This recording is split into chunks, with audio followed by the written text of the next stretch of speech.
안녕하십니까. 코로나19 통합 뉴스룸입니다. 9명의 실종자가 발생한 경북 포항의 아파트에선 구조 작업이 마무리됐습니다. 오늘부터는 사고 원인을 찾기 위한 경찰 수사가 본격적으로 시작될 전망입니다. 김도훈 기자의 보도입니다. 태풍으로 물이 급격히 불어나면서 지하 주차장이 침수돼 9명의 실종자를 낸 경북 포항 아파트 침수 사고.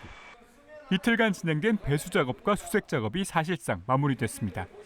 소방당국이 모두 8차례 인명수색을 진행한 가운데 어제 오전 이후 생존자와 사망자는 추가로 나오지 않았습니다. 지금까지 구조된 생존자는 30대 남성과 50대 여성 2명입니다. 이들 모두 천장과 배관 사이 30cm가 채 되지 않는 좁은 공간에서 약간의 공개층을 찾아 13시간 이상을 견디다 극적으로 구조됐습니다. 하지만 이후 발견된 7명은 모두 심정지 상태로 구조됐고 끝내 숨졌습니다. 특히 마지막에 발견된 70대 남성을 제외하고는 모두 차 밖에 있었고 대부분은 주차장 입구나 지상 연결 계단 근처에서 발견돼 안타까움을 더했습니다. 소방당국은 물이 찰 때 엄청난 속도로 불어나며 출입구가 막히는 등 한정된 공간에서 탈출하는 게 매우 어려웠을 것이라고 설명했습니다. 수색 작업이 마무리된 가운데 사고 원인 규명 작업이 본격화합니다. 60여 명의 전담팀을 꾸린 경찰은 아파트 관리사무소 관계자와 목격자 등을 상대로 탐문 수사를 벌이고 국립과학수사연구원과 함께 현장 감식도 진행하며 사고 원인을 찾을 계획입니다. KBS 뉴스 김도훈입니다. 주민 7명이 숨진 포항 아파트의 지하 주차장의 내부가 처음으로 공개됐습니다. 바닥은 여전히 흙탕물로 가득하고 어지럽게 뒤엉킨 차량들이 당시 급박했던 상황을 짐작해 했습니다. 문예슬 기자가 전해드립니다. 시간당 최대 110mm의 폭우에 강물과 빗물이 순식간에 덮친 포항의 아파트. 9명의 실종자가 발생한 아파트 지하 주차장입니다. 지금도 입구에는 이렇게 진흙이 쌓여 있고 이 부러진 나뭇가지들을 보면 당시 물살이 얼마나 거셌는지를 짐작할 수 있습니다. 30시간 넘게 주차장 내부 배수 작업이 진행됐지만 속이 보이지 않을 만큼 탁한 흙탕물은 여전히 허벅지 높이까지 차 있습니다. 수면 아래는 지금 뭐가 있는지 모르니까 이런 형체들을 보시고 부딪히지 않게. 차량들은 문이 열린 채 여기저기 뒤엉켜 있고 뒷부분이 불쑥 솟아올라온 차량도 있습니다. 당시 유입된 빗물의 양이 얼마나 많았는지 가늠케 합니다. 천장에는 생존자들의 에어포켓 역할을 했던 공간이 보입니다. 내부 지하 공간에 물이 다 찬 게 아니고 약간의 공기층이 있었습니다. 그래서 거기에 있는 스프링클러 시설 배관이라든지 그런 부분들을 잡고 버티고 있었던 것으로 확인되고 있습니다. 벽면에 흙탕물이 차올라 만들어진 경계선 위로 30cm에 불과한 공간. 생존자 2명은 이곳에서 14시간가량 버티며 기적적으로 구조됐습니다. 숨진 주민들 대부분 주차장 입구나 지상으로 통하는 계단 인근에서 발견돼 안타까움을 더했습니다. 345번 구조 대상자들이 발견된 지상으로 통하는 문은 안쪽으로 열리는 구조여서 대피에 어려움을 겪었을 걸로 보입니다. 주차장의 고인물을 완전히 배수하는 데는 앞으로도 수일이 걸릴 것으로 소방당국은 내다봤습니다. KBS 뉴스 문예슬입니다. 윤석열 대통령이 이번 태풍의 가장 큰 피해를 본 포항과 경주 지역을 찾은 뒤에 두 곳을 특별 재난 지역으로 선포했습니다. 먼저 현장을 다녀온 여당 지도부도 신속한 피해 복구 지원을 뒷받침하겠다고 했고 민주당도 포항 현장에서 피해 보상금을 올리는 방안을 추진하겠다고 밝혔습니다. 박민철 기자입니다. 태풍 흰남노의 직격탄을 맞은 경북 포항을 찾은 윤석열 대통령. 먼저 지하 주차장 침수로 7명이 숨진 재난 현장을 확인했습니다. 이어 피해 주민들을 만나 고충을 듣고 위로를 전했습니다. 복구 작업이 더디다는 항의의 목소리도 있었는데 윤 대통령은 생활에 불편이 없도록 빠르게 지원하겠다고 약속했습니다. 경기가 일단은 전국장이 제일 최우선이어서 제가 아주 신속하게 전기 쓰실 수 있도록 아주 제가 최선 다하고요. 경주를 찾아선 태풍으로 제방이 유실된 저수지에 대한 개선 복구를 지시했고 지하 주차장 침수 희생자들의 빈소도 조문했습니다. 포항과 경주를 방문한 뒤에는 두 지역을 특별 재난 지역으로 선포했습니다. 막대한 피해 규모, 주민 불편의 심각성, 중대본 피해 조사 결과 등을 감안했다고 설명했습니다. 예비비 500억 원도 긴급 편성해 특별 교부금과 함께 피해 복구에 투입하기로 했습니다. 모든 국민들께서 완전한 일상 회복에 이를 때까지 제가 직접 모든 상황을 챙기겠습니다. 역시 포항을 방문한 민주당 이재명 대표는 침수 피해 보상금을 현실화하자고 제안했습니다. 보상 금액이 너무 적다. 지금 이제 침수에 200만 원이라는 거잖아요. 너무 소액이라서 지원금 올리는 거를 정부하고 좀 협의하고 요청드리도록 하겠습니다. 하루 전 포항 지역을 찾았던 국민의힘 지도부도 피해 복구 지원에 힘을 보태기로 했습니다. 당 차원에서도 피해 복구 활동과 안전대책 보완 등 피해 수습에 총력을 다하겠습니다. 정부 여당은 오늘 당정협의회를 열고 금융지원 방안 등을 논의할 예정입니다. KBS 뉴스 박민철입니다.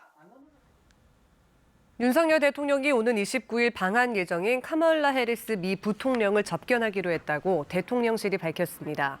대통령실은 오늘 이같이 전하며 윤 대통령과 해리스 부통령이 한미 관계 강화 방안과 북한 문제, 경제 안보, 주요 지역 및 국제 현안 등 상호 관심사에 대한 의견을 교환할 예정이라고 설명했습니다. 미국 부통령의 방한은 지난 2018년 평창 동계올림픽을 찾았던 마이크 펜스 당시 미 부통령의 방한 이후 4년여 만입니다. 중앙방역대책본부는 오늘 0시 기준 코로나19 신규 확진자 수가 72,646명이라고 밝혔습니다. 국내 발생은 72,417명, 해외 유입은 229명입니다. 입원 중인 위중증 환자는 어제보다 28명이 줄어든 493명입니다. 사망자는 64명 발생해 누적 사망자는 27,313명, 누적 치명률은 0.11%입니다. 법인카드 유용 의혹과 관련해서 더불어민주당 이재명 대표의 부인 김혜경 씨가 검찰에 소환됐습니다. 지난달 경찰에 나와 조사를 받은 지 2주 만입니다. 김 씨와 이 대표 관련 수사에 속도를 내고 있는 검찰은 이르면 오늘 기소 여부를 결정할 것으로 보입니다. 보도에 성민수 기자입니다. 경기도 법인카드와 관련해 김혜경 씨가 받고 있는 혐의는 배임과 공직선거법 위반 두 가지입니다. 이 가운데 선거법 공소시효를 이틀 남겨두고 검찰은 어제 김 씨를 소환 조사했습니다. 앞서 경찰이 같은 혐의로 김 씨를 소환한 지 2주 만입니다. 데스에게 법인카드 사적 사용 지시하셨습니까? 혐의 부인하시는 겁니까? 김 씨는 수행비서 역할을 한 전 경기도청 직원 배모 씨가 법인카드를 유용하도록 묵인한 혐의 등을 받고 있습니다. 경찰은 김혜경 씨의 식비 등 사적인 용도로 유용된 금액이 200여만 원에 이른다고 보고 최근 사건을 검찰로 넘겼습니다. 특히 대선 경선 기간에 김 씨와 민주당 의원 부인들의 오찬 비용인 법인카드로 결제된 부분에 대해선 선거법 위반 혐의를 적용했습니다. 관련해서 김 씨는 이재명 민주당 대표의 SNS를 통해 법인카드를 쓴 일도 없고 보지도 못했으며 법인카드로 계산한 걸 알지도 못했다고 해명했습니다. 민주당 의원 부인들과 만났을 땐 자신의 식사비만 계산했고 동석자 3명의 식비 7만 8천 원은 누가 어떻게 계산했는지 모른다고 주장했습니다. 김 씨는 2시간 반가량의 검찰 조사에서도 이 같은 입장을 고수한 것으로 알려졌습니다. 한편 이재명 대표와 쌍방울그룹의 유착 의혹을 들여다보고 있는 검찰은 경기도청을 다시 압수수색했습니다. 이 대표가 도지사로 재직할 당시 쌍방울그룹이 경기도 대북교류 행사에 8억 원을 부담했다는 의혹과 관련해서입니다. 검찰은 그제 대장동 개발을 둘러싼 이 대표의 허위사실 공표 혐의와 관련해 경기도청을 압수수색한 바 있습니다. 이 대표와 김혜경 씨 기소 여부는 이르면 오늘 결정될 것으로 보입니다. KBS 뉴스 성민수입니다. 이렇게 이재명 대표와 관련된 수사가 빠르게 진행이 되면서 민주당도 맞대응에 나섰습니다. 김건희 여사에 대한 특검 법안을 발의했고 윤석열 대통령을 추가로 검찰에 고발했습니다. 국민의힘은 김 여사 관련 수사는 문재인 정부 시절부터 진행됐지만 기소조차 하지 못한 사안이라며 이재명 방탄 특검일 뿐이라고 맞섰습니다. 이지훈 기자가 보도합니다. 민주당이 소속 의원 전원 명의로 김건희 여사에 대한 특검 법안을 발의했습니다. 주가 조작 연루 의혹과 허위 경력 의혹, 과거 전시회에서 뇌물성 후원을 받았다는 의혹 등이 수사 대상입니다. 민주당이 특별검사 후보 2명을 추천하면 이 중 1명을 대통령이 임명하도록 했습니다. 도이치모터스 주가 조작은 하염없이 시간만 끌고 있고 허위 경력 의혹에 대해서는 혐의 없음으로 처분했습니다. 더는 진실이 묻힌 것을 지켜만 보고 있을 수 없습니다. 윤석열 대통령에 대해선 두 번째 고발장을 검찰에 냈습니다. 김 여사가 나토 정상회담 때 착용한 장신구 3점 중 1,600만 원 상당 팔찌는 수개월간 여러 행사에서 찾던 사진이 발견됐다며 대선 당시 재산 신고에서 누락한 의혹이 있다고 주장했습니다. 이재명 대표를 향한 수사가 속도를 내자 맞불을 놓는 모양새인데 이 대표는 말을 아꼈습니다. 어떤 부분을 좀 우선순위 좀 둬야 된다고 보시는지. 우리 원내대표님께 한번 물어보시죠. 국민의힘은 김 여사 특검 법안을 이재명 방탄용이라고 일축했습니다. 온갖 스펙터클한 범죄 의혹으로부터 국민의 관심을 다른 곳으로 돌려보기 위함입니다. 즉 특검을 대국민 호객행위로 쓰고 있는 것입니다. 문재인 정부 시절 김 여사 관련 의혹을 수사했지만 기소조차 안 된 사안이라고도 했습니다. 정치 보복, 야당 탄압이라고 주장하는 민주당은 실상 거대 의석을 앞세워 여당 보복, 사법 탄압에 나선 것입니다. 국민의힘이 법사위원장을 맡고 있기 때문에 김 여사 특검 법안이 국회를 통과할 가능성은 당장은 높지 않습니다.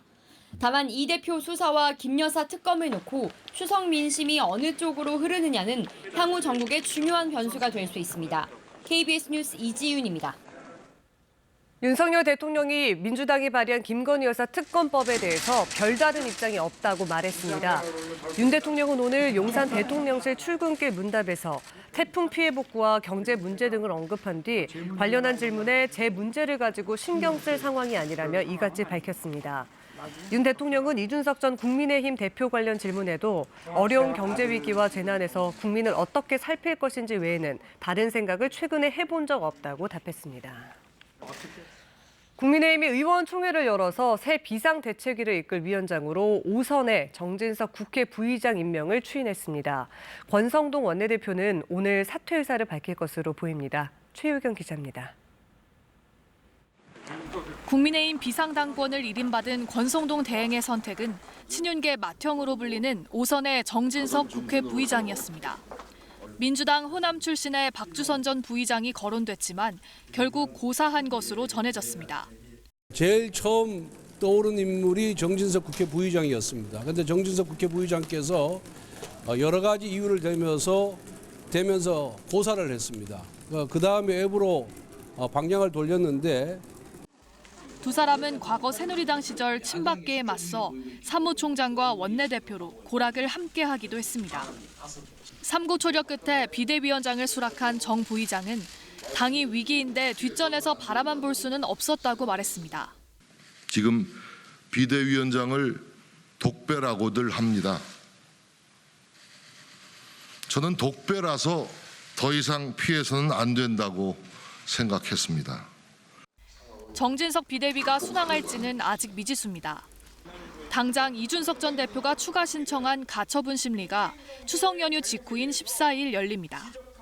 이 전 대표의 우크라이나 행 당시 SNS로 가시도친 설전을 벌이기도 했는데 정 부의장 추인 직후 이 전 대표는 인간의 욕심은 끝이 없고 같은 실수를 반복한다며 추가 가처분을 예고했습니다. 비대위가 법원 문턱을 넘더라도 당 내홍 수습은 또 다른 과제입니다. 이준석계 허은하 의원은 의총에서 상당수가 박수를 치지 않았고 2명은 큰 소리로 반대했다고 했고 김웅 의원 역시 우리 당은 박수의 힘이 아니라고 비꼬았습니다.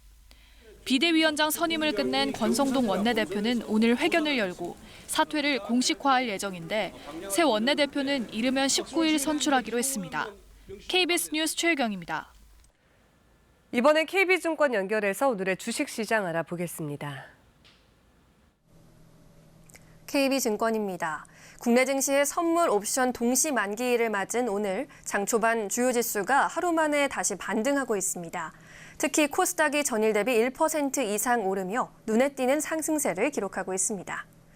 이 시각 현재 코스피는 8.93포인트 오른 2,385.39에 코스닥은 8.46포인트 추가한 776.65에 거래되고 있습니다.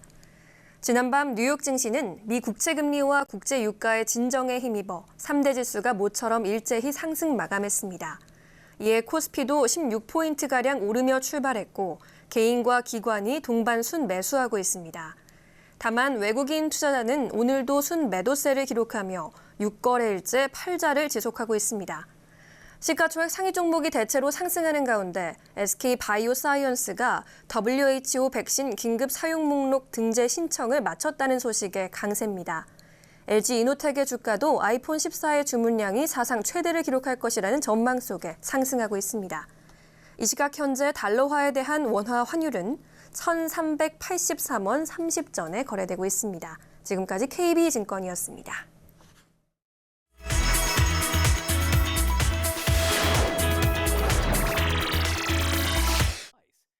미국에서 간단한 장치 하나가 권총을 자동 소총으로 전환시킬 수 있어 경찰을 긴장시키고 있습니다.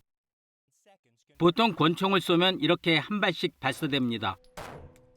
하지만 레고 모양의 이 작은 장치들을 권총에 장착하면 무서운 자동 소총으로 변합니다. 살상력이 배가 되는 것입니다. 최근 휴스턴 경찰들이 용의자 자택을 방문했다가 용의자의 변형된 연발 사격에 한 명이 그 자리에서 즉사했습니다.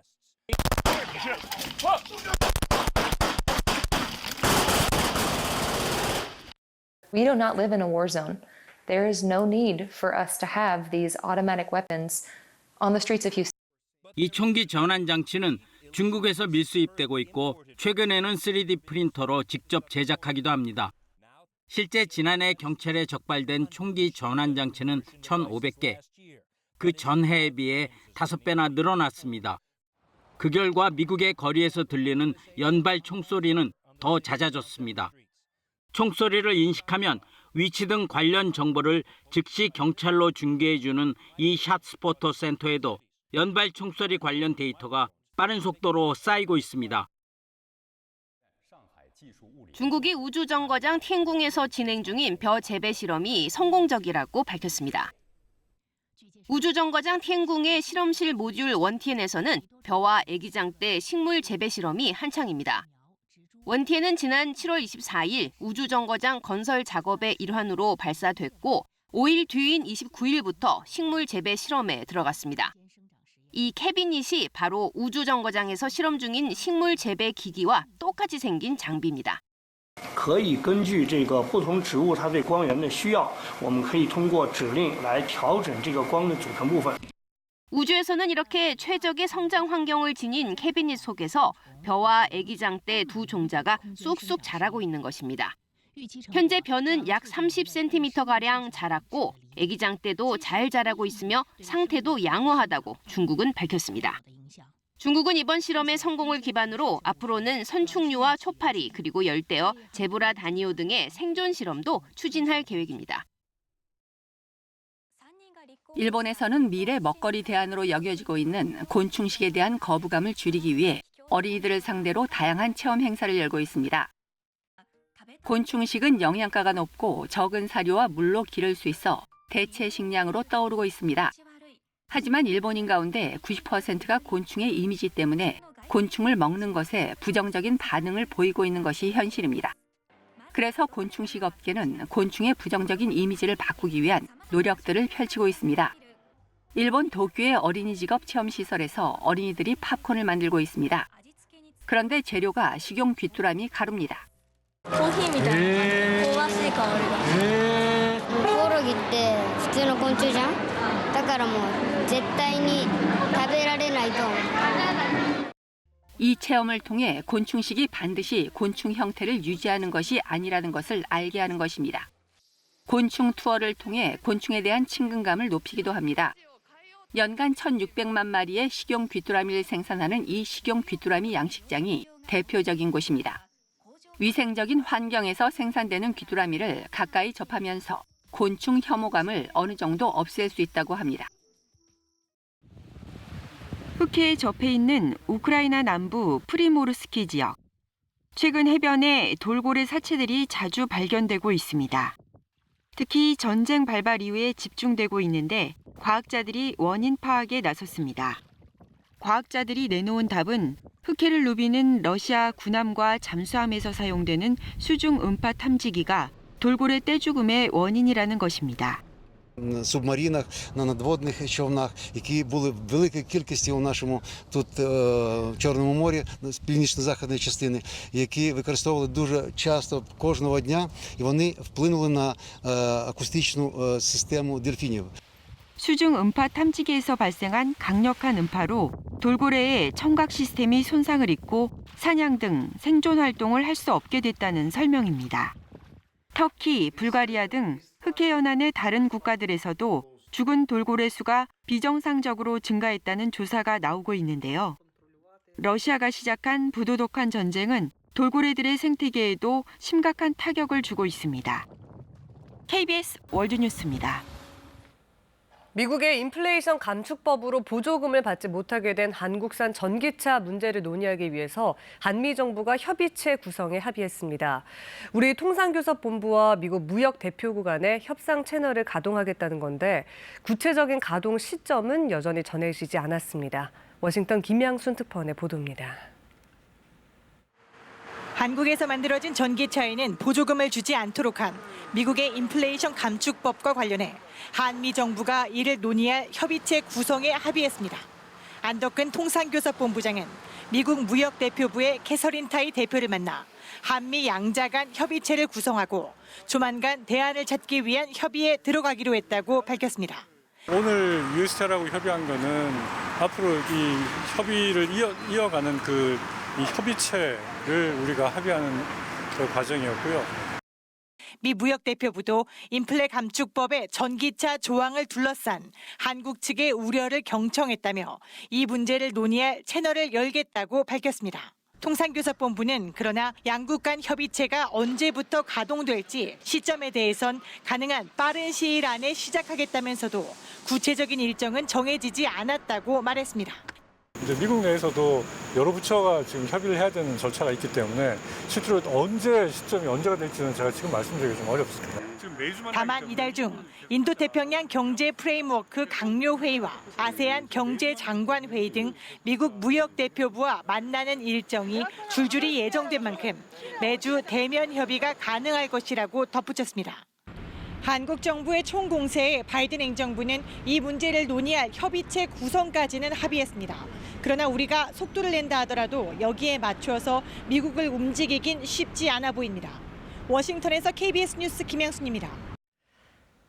사회적 거리두기가 해제된 이번 추석 연휴 3천만 명이 넘게 이동할 것으로 전망됩니다. 연휴가 짧은 데다가 통행료까지 다시 면제돼서 고향 찾는 길 많이 혼잡할 것으로 보입니다. 계현우 기자입니다. 이번 추석에 고향을 오갈 사람의 10명 중 9명은 자가용을 이용하겠다고 답했습니다. 하루 평균 542만 대가 이동하게 되는데 거리두기가 유지됐던 지난해 추석보다 13.4%, 평소 주말보다 20% 늘어난 수준입니다. 연휴 둘째 날이 추석인 만큼 귀성 인파는 하루 전인 9일 오전에 집중될 것으로 보입니다. 전북으로 가야 되는데 그 연휴 시작되는 날에 가면 너무 막힐 것 같아서 저녁쯤에 일찍 출발하려고 합니다. 추석 연휴 피해서 올라오는 것도 그 다음 화요일로 해서 올라오려고. 요금소 기준 서울에서 대전 5시간 50분, 서울에서 부산 9시간 50분, 서울에서 광주 8시간 55분이 걸릴 것으로 전망됩니다. 귀경 차량은 추석 다음 날과 연휴 마지막 날 오후에 집중되지만 이틀로 나뉘면서 귀성길보다는 덜 힘들 것으로 예상됩니다. 대전에서 서울 4시간 40분, 부산에서 서울 8시간 50분, 광주에서 서울 7시간으로 예상됩니다. 명절 고속도로 통행료 면제는 2년여 만에 재개됩니다. 연휴 나흘 내내 모든 고속도로에서 적용됩니다. 거리두기 해제 후 첫 명절에 통행료도 면제되어 고향 찾는 분뿐만 아니라 나들이 인파도 몰려 정체가 심할 듯합니다. 경부고속도로 등 8개 고속도로 15개 구간에선 임시 갓길이 개통됩니다. 도로 전광판을 통해 휴게소 혼잡 정보를 사전에 안내할 방침입니다. 경찰은 암행 순찰차와 드론으로 과속, 난폭 운전을 단속합니다. 추석 연휴 기간 고속버스 예비 차량이 투입돼 20% 이상 운행량을 늘리고 열차와 항공, 연안 여객선도 증편됩니다. 추석 당일과 그 다음 날 서울과 부산, 광주 등에선 대중교통 막차 시간이 연장됩니다. KBS 뉴스 계현우입니다. 코로나 코로나19 유행이 감소세에 접어들었지만 연휴 기간 동안 재확산으로 이어지지 않을까 하는 우려도 나오고 있는데요. 이에 정부는 추석 연휴 기간 원스톱 진료기관 6천여 곳과 당번 약국 3만여 곳을 운영하면서 의료 공백을 최소화할 계획입니다. 임주영 기자입니다. 연휴 기간 운영되는 원스톱 진료기관은 모두 6천여 곳. 추석 당일에도 최소 700곳이 문을 열어 코로나19 검사와 진단, 처방을 받을 수 있습니다. 당번 약국도 3만여 곳이 번갈아 문을 엽니다. 연휴 기간 운영하는 병의원과 약국, 선별 진료소 명단은 복지부 콜센터나 인터넷 홈페이지, 주요 포털 등에서 안내합니다. 병의원과 약국이 부족한 지역에서는 보건소에서 먹는 치료제를 처방합니다. 자치구에 원스톱 의료기관이 2개 이상 확보되지 않는 경우에는 보건소가 이제 의료기관으로서 진료기관으로서 문을 열게 되고 처방까지 가능하다는 뜻입니다. 지난 여름 시작된 재유행이 완만한 감소세를 보이고 있지만 정부는 이번 연휴가 자칫 확산의 불씨가 되지 않을까 우려하고 있습니다. 경험상 이동량이 느는 명절 후에는 확진자가 늘었던 경향이 있습니다. 국민 여러분께서는 만남의 규모와 시간을 최소화해 주시고 요양병원과 시설에서는 연휴 기간에도 실외 칸막이나 인터폰 등을 활용하는 비접촉 면회만 허용됩니다. 본격적인 귀성을 앞두고 고속도로 휴게소 9곳에 임시 선별 검사소도 마련됩니다. 연휴 기간 휴게소 검사소에선 누구나 무료로 PCR 검사를 받을 수 있습니다. KBS 뉴스 임주영입니다. 오늘 본격적으로 가을이 시작되며 흰 이슬이 맺히는 절기 백로입니다. 이맘때부터 낮의 길이가 하루에 평균 2분씩 줄어들고 기온의 일교차가 커지는데요. 오늘도 아침 저녁에는 선선하지만 한낮에는 볕이 뜨겁겠습니다. 낮 기온이 아침보다 10도 이상 올라가 일교차가 크게 벌어지겠습니다. 이번 추석 연휴에는 고향 오가시는 길에 비교적 무난한 날씨가 이어지겠습니다. 연휴 첫날인 내일은 전국이 맑겠고 추석인 모레는 구름 사이로 보름달을 보실 수 있겠습니다. 다만 모레 오후부터 제주도에는 비가 오는 곳이 있겠고요. 연휴가 끝나는 다음 주 월요일까지 제주도에는 비가 이어지겠습니다. 오늘 전국이 맑은 가운데 자외선 지수가 높겠습니다. 낮 기온은 서울과 춘천, 청주, 대전, 전주와 광주, 대구가 29도 등 30도 가까이 올라 덥겠습니다. 바다 물결은 모든 해상에서 0.5에서 2m로 일겠고요. 서해상에는 안개가 짙게 끼겠습니다. 날씨 전해드렸습니다. 코로나19 통합 뉴스를 마칩니다. 고맙습니다.